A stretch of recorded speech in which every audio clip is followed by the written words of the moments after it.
So why do you all love Stannis so much? I've never realized that. I like the way he takes his water. I like Griggs Stannis, yeah. I only like him because he's funny. He is very dry, yeah. He's snarky. And condescending, apparently. Well, he's also kind of the worst. He's the worst. He did murder his brother with blood magic. I mean, it's funny though, because I think honestly, this chapter is the height. I feel of, or at least it's in the realm of the height of Stannis' devotion to this new religion, to Melisandre. It seems like he's really buying into it now when he's talking about how the flames are working, how he can see all these different futures.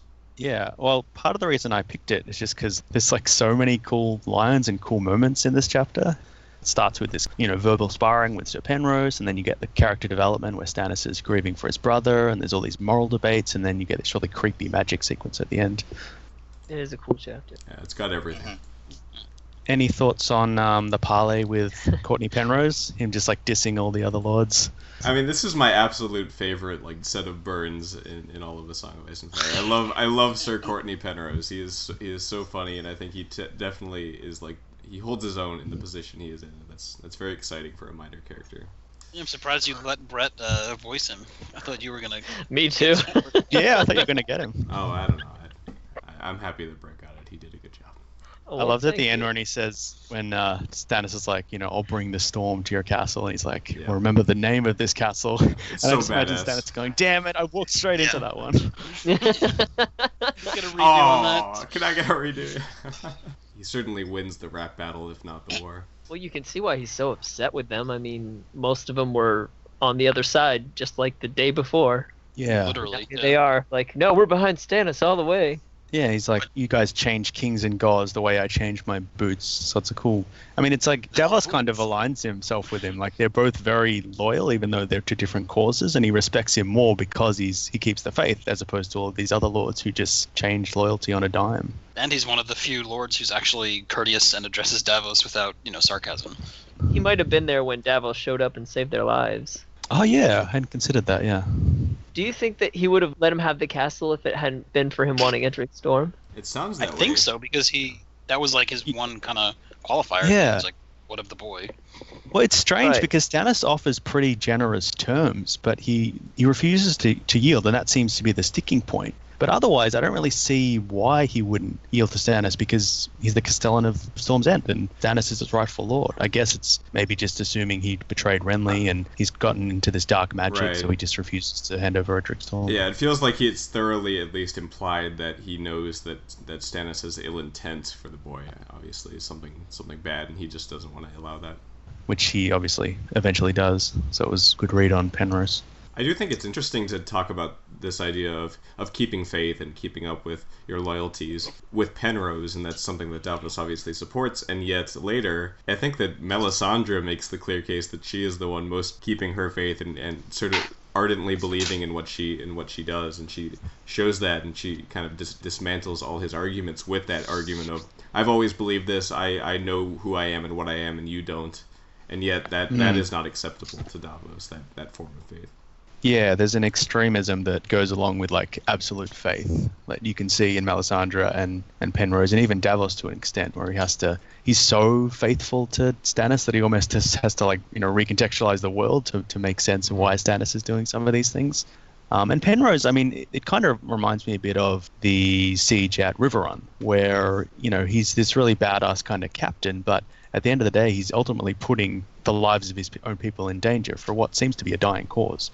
So extremism seems to be its own vice. Yeah, actually, he does kind of remind me of the Blackfish, sort of stubborn and cavalier, confident. Yeah, I think it goes to show just how much nuance there is going on here. Obviously, the inclination is to dismiss these treacherous lords here and to say that they're the bad ones. And yet, I mean, they're the pragmatic ones. They're doing what makes sense to maintain their houses and to stay on the right side. And you could make the argument that people like Davos and Courtney Penrose and Melisandre to some extent are destroying themselves more so with their too much faith, too much loyalty, etc. Yeah, I mean, they're not presented particularly well, especially Alistair Florent, but you kind of have to feel from a little bit, like, where do the small lords go? Who do they turn to? Who do they kneel to? It's not really clear. Everything's so destabilized at this point. Do any of these lords remain with Stannis? I think Alistair Florin is still with Stannis, but any of the other guys, I assume they've all gone over to the Crown now that they lost at Blackwater. I think Valerian is still there, because isn't his son like the? Oh no, his son has become Cersei's like Lord of Ships, right? Or am I making that up? The bastard does run over long Yeah. waters. He Yeah, does that worked remain out with well. him. Yeah, Valerian does remain with him. I think the rest, though, I'm pretty sure they all leave. I don't know about Estermont. Does he? I don't remember. I don't know, Nobody because, knows. I mean, Storm's End The was only- technically still loyal to Stannis, and it still is, I guess, because they're. I think it's the only castle he still has before Yeah. the Golden Company gets there. Yeah. And the more prominent vassals that we see with Stannis, I guess, in Book 5 are like Massey and Faring and Follard, who were from the Crown lands. So a lot of the Reach lords that he has here, obviously, I assume, went back to the Reach. Some of the Stormlads might still be loyal, but now that they're under attack from the Golden Company, they may switch sides. So it'll be interesting because we haven't seen a lot of the Stormlands. We might see a bit more of that in Winds of Winter, see where the loyalties lie. Any thoughts on Stannis and his talk with Davos and their relationship? You know, this is probably the character that Stannis is the most open with. I think it's because he can be. Like, there's no way Davos is ever going to challenge him in any way, so he can be open with him. Well, I mean, he Well, does it- challenge Yeah, him. they have like. But not publicly. No, yeah. He's very loyal, and he doesn't have that kind of chip on his shoulder like a lord does. No, he's got So finger I think bones he around his appreciates neck. that. Yeah. It's like, those creepy bones still there? Yeah. All right. Everything he has, he owes to Stannis, and I think Stannis knows that. And if he Yeah. decided you're no longer a knight, then nobody would even argue with him. Be like, yeah, about time we downgraded him. But also, do you think Davos would care that much? I mean, like, he would be upset if Stannis, like, turned him aside. But if they're like, you're not a knight anymore, you can go back to sailing ships or whatever, like, I don't think it would faze him that much. I mean, stripping someone of knighthood, that would be a huge insult. I think Well, he I would be guess offended he by would that. just be a hedge knight then. Or... Yeah, I mean, if he said you're no longer in my inner council or whatever, I think Davos, he may be a bit hurt, but I think he'd still be loyal. He'd return to his lands. He'd be happy to go back to his family. So yeah, I think he just wants to serve him. Like he believes him as a king, and he can serve him whatever way he wants. But I don't think he raises himself to any point. Like even when he's in the parley, He doesn't say anything. He just sits in the back. yeah, he's humble. I think that's why he's sympathetic, and it's his like love of Stannis that actually kind of endears us, because Stannis on his own is pretty miserable, but the love that Davos has kind of transfers over. Mm-hmm. I'd agree with that. A more plot kind of what-if question. Do you guys feel that if Stannis had heeded Davos' advice and just gone straight to King's Landing, that would have worked? Yeah, just straight away as soon as Renly's forces had been wedded to him. That could have turned the tide a lot, because they'd probably arrive before the alliance had been broken with Tywin Lannister and the Reach Lords. Be a lot I don't closer to think- the bread riots too. Yeah. And the chain Lannisters might not have wouldn't been even got made. there. Do you think that Stannis' point is well made, that if he had left Storm's End untaken, they would have just abandoned him immediately, though?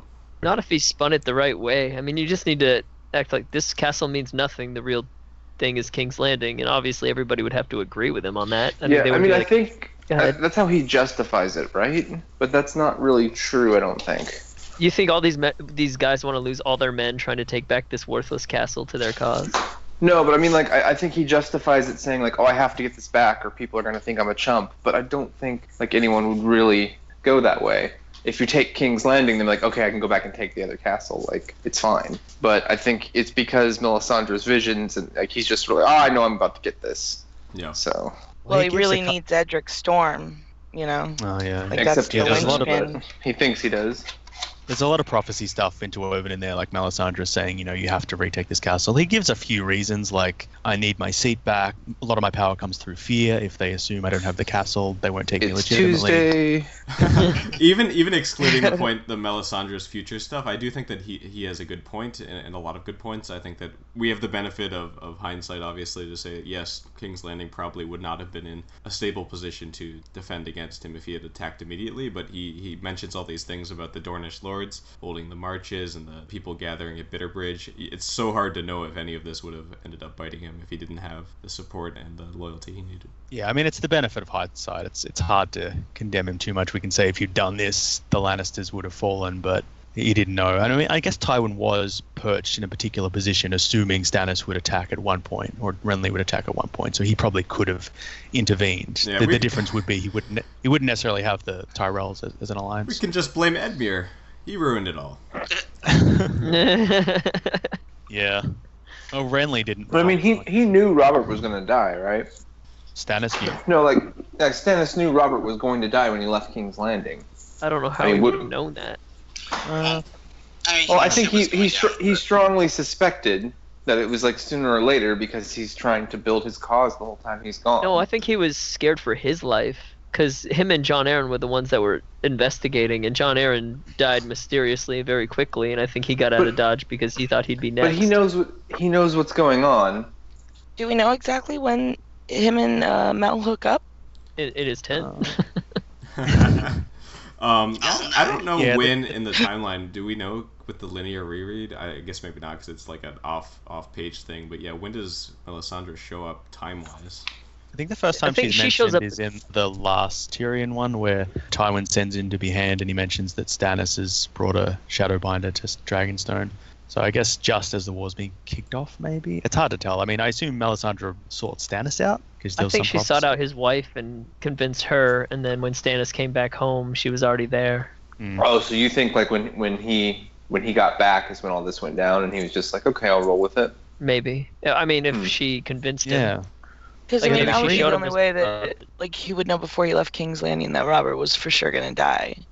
Well, Other than not for that, sure it would going just to be an die, but assumption. he knew that the Lannisters were going to be making a move soon, and instead of trying to protect his brother, he left.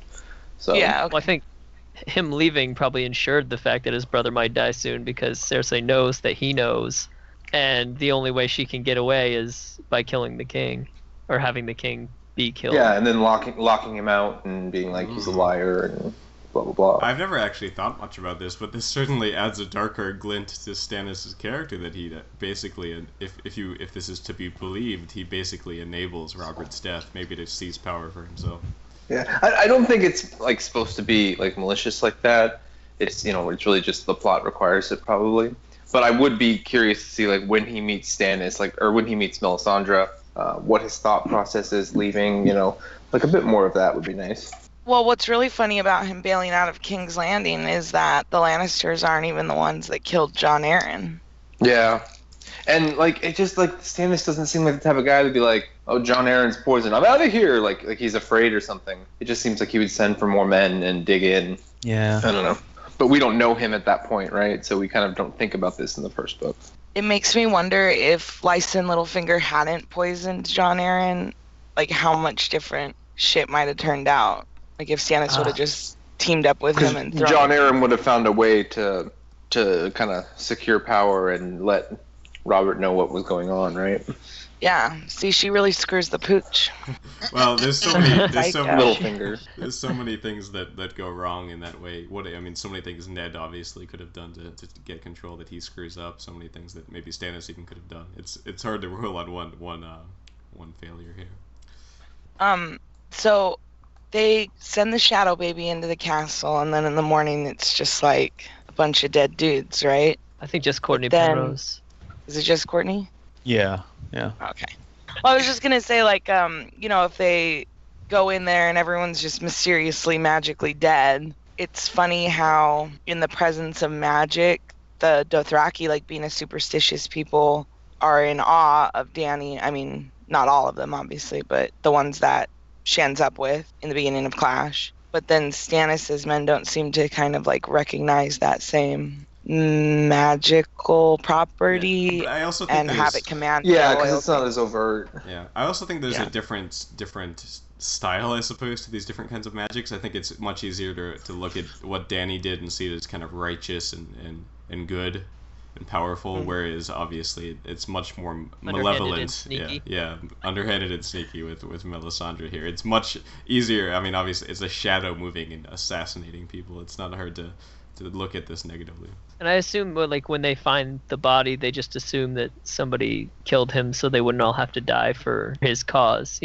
So when they found him dead, people were just like, well, let's not even look into it. He obviously just passed away. It does feel like kind of a waste to use it on Penrose. Like, why not besiege King's Landing and unleash it on Joffrey or unleash it on Tywin or something? I don't know as if Joffrey would matter that much, because then it just go to Tommen and you have a new Yeah, I guess king. there's a few councillors, whereas Renly and Penrose were the only people holding those structures together. Sorry, It also seems to really weaken Stannis when it gets used, so maybe he has to be out of commission for a few weeks after. Right. Yeah, it makes you wonder, like, what is Saving one? what is the genuine cost of doing this Shadow Baby consummation thing? Like, what is it costing him? You just A blown out Life vagina. force. So how The Speaking seed from is not strong experience. anymore. so how many do you think he has? How many Shadow Babies can he? Say Well, maybe he's sacrificing his previous children, but he didn't know it. You know, it's like a weird time thing. Yeah. Well, wouldn't that be his wife? Well, his children Um, were stillborn, right? A lot of his children. That Before. was such a creepy thing in the show, all the pickled babies. Oh yeah. Yeah. I forgot about that.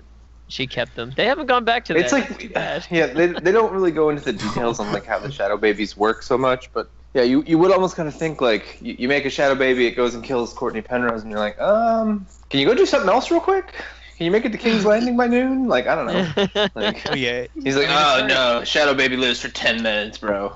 I mean, it's very ethereal. Like, there are no real rules, which is kind of irksome. It's like, why not just do this? Why not just do that? But it seems to be there is a certain range. There's a certain time limit. It has to be done at dark because it can only exist in the shadows. There are sort of barriers that it seemed to not be able to go through. So there's magic on Storm's End walls that have to be bypassed. And I think there's clearly a You cost to couldn't it cross the- too. It's not for free. I think it definitely Yeah, costs yeah. something Right. to make this happen. Well, Davos describes Stannis as looking like a corpse, like he's a decade older. So it's sort of sucking the life out of him. And I think in Right. book 3 it Parenthood. describes his fires as burning low, so he can't make another Mhm. one yet.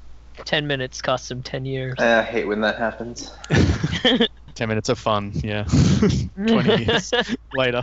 Is that like a Viagra situation? Would that rectify his fires or no?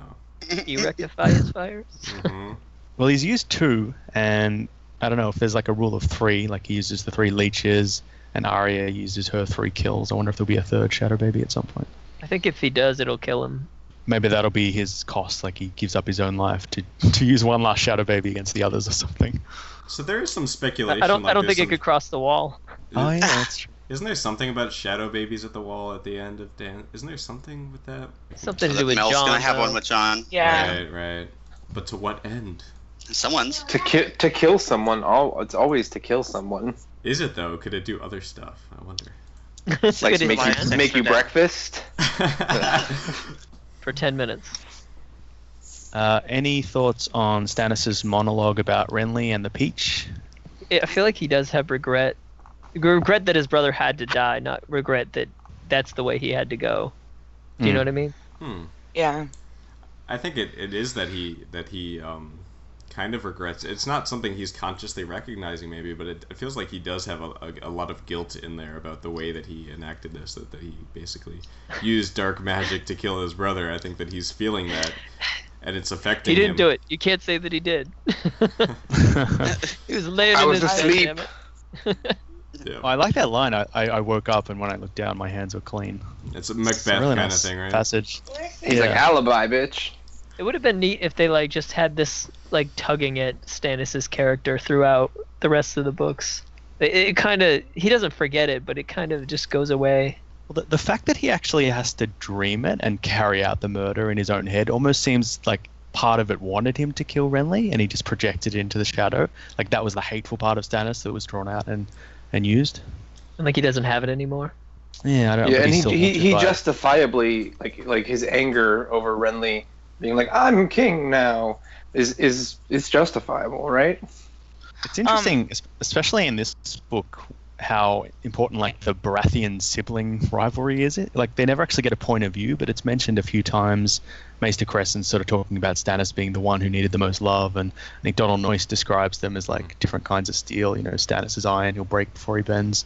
So I like how, even though it's a huge cataclysmic war, at the heart of it is these sort of familial feelings of love, and also the way society sort of poisons that love because they have to fight against each other and claim ambition and things like that. Yeah, that's what I was gonna say. Like, I don't know if they really have it in the book. I can't remember, but on the show, he has kind of a monologue about how, he's my brother and I didn't want to see him dead. If he hadn't called my banners to him, then he'd be alive and he would be Stannis' heir because Stannis only has Shireen. It's like, I feel like he's really disappointed that Renly couldn't have just kept his place and then let Stannis have Mel suck the life out of him and then be the king. Like, just do it in order, motherfucker. I mean, Renly really does force Stannis' hand. Not that I'm like a fan of how this plays out, but Yeah. he kind of did of get his- what was coming to him. Yeah, I mean, Renly could have. A lot of it is Renly's fault. If he had wedded the Reach and the Stormlands to Stannis, they could have crushed the Lannisters. And then, Yeah, I and don't he know still would have been king eventually. And he knew that. Like, Yeah. Shireen's not going to be queen. Yeah, You're the heir. Is that- Like, It's Well, a yeah, exactly. complicated Doesn't even situation for sure. I think Renly has a good understanding of this in that he knows that just the right to rule really doesn't mean anything anymore. As in like Yeah. a god's given right. He just knows that that's meaningless, and I think that Stannis is holding on to that desperately. But even his claim is sort of fraught. We know it to be true, but the perspective of the realm obviously still sees him as a sort of usurper. And Well, a lot I of think, Stannis' resentment seems to be about the fact that his brother was like so easily loved. Like he can't understand why no one loves him or trusts him. Like everything just came so easily to Renly. And he tried to be fair and he was dutiful. He held Storm's End for years, but he just lacked those social skills to endear that loyalty. So he has to use violence and terror to rule. Well, I think that Renly and Stannis' relationship suffered because how Robert treated Stannis. Yeah, I would agree with that. I would say that most of the damage that's been done to Stannis is mostly inflicted by Robert, not by Renly. I also feel like, I think it's Littlefinger makes a good point. Like, they would have been equally good and equally bad kings because Stannis would have had that iron-fisted rule and you can't do this, you can't do that. No one's allowed to have fun. Everyone's got to be dark and brooding. And Renly would have been just like, drinks ban all for the brothels. everyone! Any thoughts on the peach? He's sort of Stannis is scrutinizing it. He Can't hates fault it. peaches. It seems to be tied to like summer and joyfulness Yeah. and pleasure. That's just something Stannis can't understand. I don't think there's inherent meaning to the peach. I think just the moment when he pulls it out causes Stannis to obsess about it constantly. He is trying to solve what it means, but it doesn't necessarily mean something in its own right. Yeah, he sees everything as a puzzle to be interrogated. But What does Kat say about it? 'Cause this Renly's is just her- being, yeah. Her sorry. POV, right? I don't know if she comments on it. I think she doesn't bother her. I don't think it would bother anyone except Stannis that he throws him a peach. It's like the one thing she doesn't overanalyze. It's like, how dare you offer me delicious fruit? Any thoughts on Davos and Mel's boat rides and the conversation they have about, good and evil, black and white? I like how curt he is with her. Like, he just cuts her off. It's like two siblings in a boat that hate each other. Yeah, it's a good dynamic. I think that, like I was saying before, the inclination here is to really go against Melisandre's behavior and kind of saying, yes, I'm good, I know what's right, whereas we obviously think differently about her actions, probably for the most part. But I think that it shows that she is, again, absolutely dedicated to her cause, whether or not it might be the right one. Oh, yeah. Otherwise, she'd be deluded. I mean, she knows she has death growing in her belly. But there's so much we don't know about her and like her power and everything. I'm not insinuating that she has the right of it. Certainly not that. I'm just saying that it's clear that But she thinks she has the right of it. yeah, she does. She's a true believer. And in doing so, she kind of gets the better of Davos here, and she kind of shows how little that he understands about himself and what he wants. Yeah, Yeah. she's such a mystery. And she does have power. We've seen that from day one with her. It's just you don't know, like, the validity of her goodness. I really like the different perspective we get from her. I think that George, of course, talks about, and we talk about how all the characters are gray and that's the way it works, but she kind of offers this counter statement that if you have any bad in you, it destroys the rest. And I think that that's an interesting argument. And that would seem to go against Martin's overall message, which seems to be like, there are bad characters that can redeem themselves, there are good characters that can fall into darkness and despair. But on the other hand, it's kind of like those constant compromises is what causes so much trouble. Like people like Robert constantly compromising for Tywin, or on the other hand, maybe someone like Ned who sees the world in black and white and that all falls apart. So it's Yep. it's hard to see where Martin falls on the issue. I don't think he necessarily agrees with this statement, but I would say at least that if not for the right reasons, the evil people are certainly more productive than the great people in what they aim to achieve. Evil is Yeah. industrious, yeah. They have no compunctions, yeah. Just what is the goal? Anything I can do to achieve this, yeah. I liked how he's describing it as this sort of almost this reenactment of the first Siege of Storm's End, where it's the wind's the same, the water's the same, it all feels the same, but it's almost like he's soiling that great noble deed he did in his life by doing this, and you get a sense that he's starting to lose faith in Stannis, maybe, that he's asking him to do what. I mean, when the knight takes his vows, the thing that the Lord says is, "I'll never order you to do something dishonorable," and that's kind of what Stannis is making him do. Yeah. Remember that thing that I chopped your fingertips off for? Go do that again. Yeah. He's like, but I want to be a pianist. Too bad. A one-handed pianist. It's a nice bit of horror writing, I thought, the last couple of paragraphs where they're going into the cave, and just the weirdness, the fact that she's naked and the fire washing over her body and she's laughing. Yeah. There's Yeah, a that's line in weird. there that feels like it doesn't quite, like it's not how you would normally write this. The line where it says, his whispers scurried across the lapping water like a line of mice on soft pink feet. Like you wouldn't think of describing that way obviously. And the bit about the soft pink feet is an added detail that I think adds more sort of grotesquerie to this experience. Yeah, the rodent like sliminess of it or something, yeah. Like this is making him feel dirty. I think Melisandre would like to attend Burning Man. I think she created Burning Man. Yeah. Yeah. She invented it. This is going to be a thing. Yeah. Oh, the only other thing I had was Varys' riddle, where he's talking about the shadow on the wall and how, like, the nature of power and how it's exercised and how it needs to be projected in order to create this illusion. And that's put into practice, I guess, in this scene. Yeah, in a literal sense. I also think it kind of supports the idea that Stannis' power is a rocky one at best. He does not have any kind of solid ground on which to stand.